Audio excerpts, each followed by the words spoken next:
नमस्कार, आप जुड़ चुके हैं वैली एक्सप्रेस न्यूज़ के साथ। मेरे साथ फिर आज फातिमा जुड़ेगी और कहीं ना कहीं इनके पिता का जो नाम है वो काकू गुजर था, वो इस वक्त इस दुनिया से गुजर चुके हैं।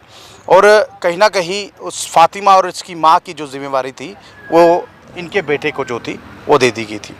अब इनके बेटे का नाम निसार था, निसार अहमद था। अब निसार अहमद, फातिमा और इसकी माँ की जिम्मेवारी निसार अहमद की, क्योंकि काकू जो थे इनके पिताजी, उनका कोई बेटा नहीं था, यानी कि उनको कोई वारिस चाहिए था। उन्होंने एक डॉक्यूमेंट के साथ अब अपना वारिस बनाया, यानी कि उस लड़के को अपना बेटा बनाया।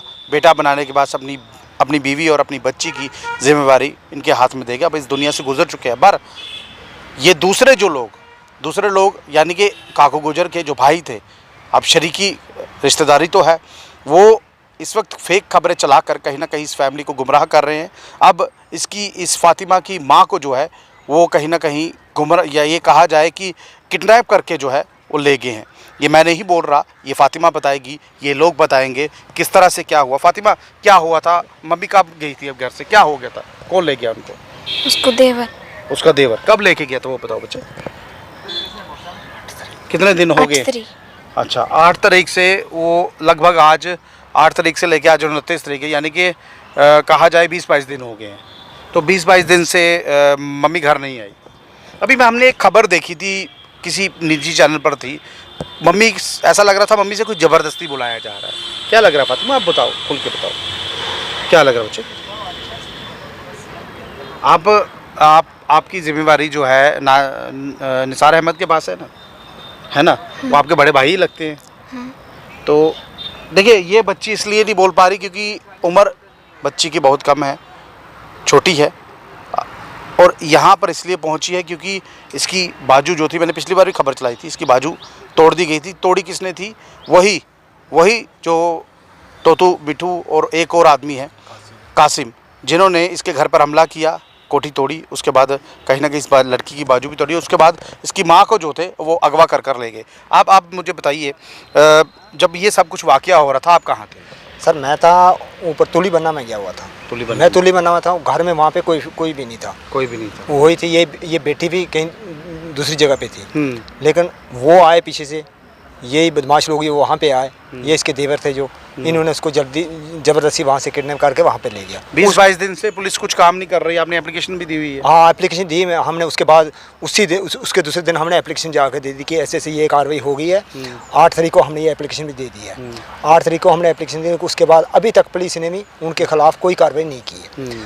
अब ये नहीं पता कि कौन किस वजह से वो। एक चीज़ और भी देखी जा रही है, कुछ फेक खबरें करवाई जा रही हैं। ऐसा लग रहा है इसकी माँ से ज़बरदस्ती बुलाया जा रहा है। हाँ, वो ज़बरदस्ती, वो कल 28 तारीख को वो उन्होंने ज़बरदस्ती उससे ये बातें करवाई हैं, जो झूठी अफवाह फैला के ये झूठी न्यूज़ फैलाई है बाहर। लेकिन मैंने कुछ डॉक्यूमेंट भी देखे हैं, जो डॉक्यूमेंट जो है वो आपके फेवर में बोल रहे हैं, क्योंकि अगर किसी के नाम वसीयत कर दी जाए, किसी को बेटा बनाया, आपके बेटे को कहीं ना कहीं इन्होंने बेटा बनाया था इसके पिताजी ने। अब वो वसीयत के नाते तो इनके वाले, यानी कि इनके रेख देख तो उन्हीं के हवाले है ना? बिल्कुल, जो हमारे हवाले है बिल्कुल, क्योंकि अपने 13 साल से वो हम उसकी देख रेख, सब जो खर्चा है उसकी बीमारी का है, इसकी माँ का, सब जिम्मेवारी हमारी है। हमने पूरा जो डॉक्यूमेंट के बतावा, डॉक्यूमेंट तो आपने खुद भी देखे हैं, तो डॉक्यूमेंट के बतावा हमने उनको, मतलब वो निसार अहमद जो मेरा लड़का है उसको मैंने इनका वारिस बना के इनको दे दिया है।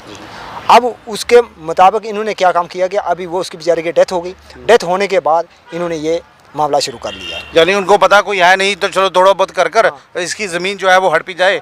हड़प कर रहे हैं ना, वो ज़मीन हड़प करने के चक्कर में है, क्योंकि उसकी मौत के बारे में इनको कोई भी फिक्र नहीं था कि हमारा भाई था क्या था, और वसीयत जो है वो मेरे लड़के के नाम पे है। चलिए, कुछ और लोग भी हैं। जी सर, आप क्या कहेंगे, बोलिए। हमारा ये मानना है कि जो वसीयत है जो विला ACR के पास हुई है, काकू गुजर को उसके भाई तंग कर रहे थे, मारपीट कर रहे थे, बड़ी दरखास्तें उसने दी है, कार्रवाई नहीं हो रही थी। उसने कहा अगर मैं चला जाऊंगा, इस दुनिया से बीमार हूँ, मेरी बेटी का और मेरी घरवाली का क्या होगा। इसलिए उसने ये सब चीज़ें सोचकर अपना वारिस निसार हुसैन खड़ा किया। ACR रियासी कमिश्नर रेवेन्यू के पास उसे लिख कर दिया। उसे कहा मेरी जायदाद का तू हकदार है, लेकिन मेरी बेटी का, मेरी घरवाली का और मेरी ज़िंदगी का भी तू जिम्मेदार है। मेरा मरना पड़ना, मेरी बेटी का जीने मरने का सारा हिसाब तूने करना है। तो मेरी जो हिस्से की जायदाद है वो तुझे दी जाएगी। तू मेरी जायदाद पर मेरा वारिस रहेगा, मेरे घर का वारिस रहेगा, मेरे घर के सारे सामान का वारिस रहेगा। उसको अपना वारिस बनाया। ये सारे डॉक्यूमेंट तो इन्हीं के फेवर में बोल रहे हैं। डॉक्यूमेंट इनके फेवर में है। अब जब वो बुढ़ा मर गया तो जो लुटेरे हैं जो उस गांव में लोगों के डंगर भी मारते हैं, भेड़ बकरियां भी मारते हैं, वह फसाद करने वाले जो फसादी लोग हैं वो अब वारिस के ऊपर हमले करने शुरू हो गए। वारिस बेचारा सीधा आदमी है, बुढ़ी को भी पाल रहा, उसकी बेटी को भी पाल रहा और सब कुछ वहाँ वो बैठा आराम से। वो बदमाश बैठने नहीं दे रहे इनको। ये बेचारी इस बच्ची की बाजू तोड़ी, कई हमले इसके घर पर कर दिए। अब इनकी तवक्को है कि पुलिस कार्रवाई करेगी। पुलिस कार्रवाई कर रही है पर कुछ ठोस कार्रवाई उन बदमाशों के खिलाफ ना होने की वजह से वो दिन ब दिन मसला टूल पकड़ते जा रहा है। आज भी उन्होंने कल की खबर छापी है कहीं, मैंने भी देखी है वो खबर, जिसमें वो बुढ़ी को रिकवर करने के लिए पुलिस ने कार्रवाई करनी है। तो आज अगर बुढ़ी को किसी ने मारा था, बुढ़ी को आज 20 दिन घर से गए हुए हो गए हैं, तो 20 दिन उसे उसने कहा नहीं, क्यों नहीं कहा कि मुझे मारा है।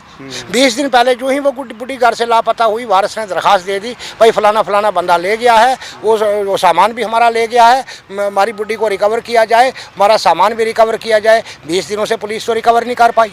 आज वही लोग जिनके खिलाफ उसने दरखास्त दी थी, पुलिस रिकवर करने की कार्रवाई कर रही है और वो बदमाश बुढ़ी को घुमा फुसला के झूठी खबरें छाप रहे हैं जी। हाँ, इसको मारा है जी, हमको मारा है जी, हमारी जायदाद है जी, सांझी है जी। भाई सांझे वारिस ने अपना हिस्सा दिया है। सांझे वारिस ने अपनी खरीद वाली प्रॉपर्टी उनके हवाले की है, आप समझ गए। बाकी जो सांझी प्रॉपर्टी बचेगी वो बेटी के नाम पर चली जाएगी, अपने वारिस के नाम पर चली जाएगी। जिस तरह काकू वारिस था, इस तरह उसका वारिस भी आपके साथ वारिस है।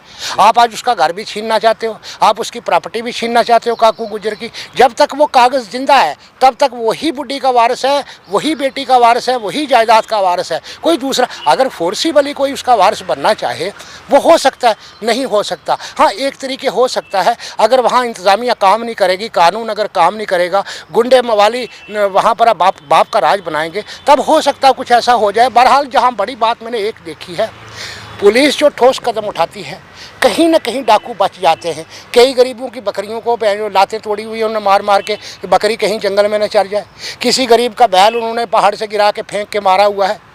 कहीं पर उन्होंने कोई पंगा किया हुआ है, कहीं जंगल पे 500-600 कनाल पे उन्होंने कब्जा किया हुआ है। गांव का कोई बंदा जंगल पे अपना मतलब रास्ता नहीं चल सकता। किन लोगों ने किया? यही ये तोतू मिट्ठू जुम्मा, ये बदमाश जो 5-6 हैं, ये भगोड़े, इनको जिनको कानून का हाथ नहीं पड़ा है, तो इन्होंने वहाँ के गरीब लोगों को इतना तंग किया हुआ है। इन्हें PSA लगाना भी बहुत कम है, एक सज़ा है इनके लिए। जी। अब जो ये खबर छापी गई है, उस खबर में जो उन्होंने ऐसी गैर आइनी बातें कही हैं, बुढ़ी से कहलाई हैं, खुद भी ऐसे दावे कर रहे हैं। भैया देखिए, एक वारिस जो है वो किसी के प्रॉपर्टी का जो वारिस कमिश्नर के पास, एक रेवेन्यू अथॉरिटी के पास जिसको वारिस बनाया, जब तक वो कागज़ जिंदा है तब तक वो वारिस है, उसको कोई ताकत नहीं। जब वो कागज़ ख़त्म होगा तो उसकी विरासत भी, वारिस भी ख़त्म होगा। अब बुढ़ी और लड़की अपनी ज़िंदगी अच्छे तरीके से गुजर बसर कर रहे हैं, वो खर्चा भी कर रहे हैं, बच्ची को पढ़ा रहे हैं, बुढ़ी को दवाई खिला रहे हैं। उसके बावजूद भी ये बदमाश उन्होंने अब भी धमकी दी है, हम इसके घर पर कब्ज़ा कर रहे हैं। तुम्हारे बाप का राज है, तुम कब्ज़ा कर लोगे दिन तिहाड़े। देखो, हम तो कहेंगे कि सरकार से ये बेचारे अपनी गुहार लगा रहे हैं, ये कल कहीं इस लड़की को किडनैप करके कोई उल्टा सीधा काम ना कर जाएंगे बदमाश। पुलिस को ठोस काम करना चाहिए, ऐसे लोगों को डेल्ट अंडर लॉ करना चाहिए, और ताकि वहाँ के जो लोग हैं वो आराम से अपनी ज़िंदगी गुजर बसर कर सकें। इस वक्त गवर्नर राज है जम्मू कश्मीर में, गवर्नर इंतज़ामिया के पास तो पावरें भी आ गई है। बहरहाल देख लीजिए, एसएसपी रियासी के अंडर ये मामला आता है, और एसएसपी रियासी को ये मामला पता है, क्योंकि ये खबर मैंने पहले भी भेजी थी। क्योंकि जब इस बच्ची की बाजू तोड़ी गई थी और कहीं ना कहीं उसके बाद इसके घर पर भी हमला किया, ये वही लोग हैं जो उसकी मां को अगवा कर ले गए हैं।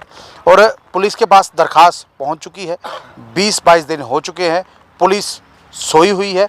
अब मैं इसलिए क्यों बोल रहा हूँ, देखिए, अगर पुलिस काम करती तो मुझे बोलने का कोई हक नहीं था, क्योंकि पुलिस काम कर रही होती।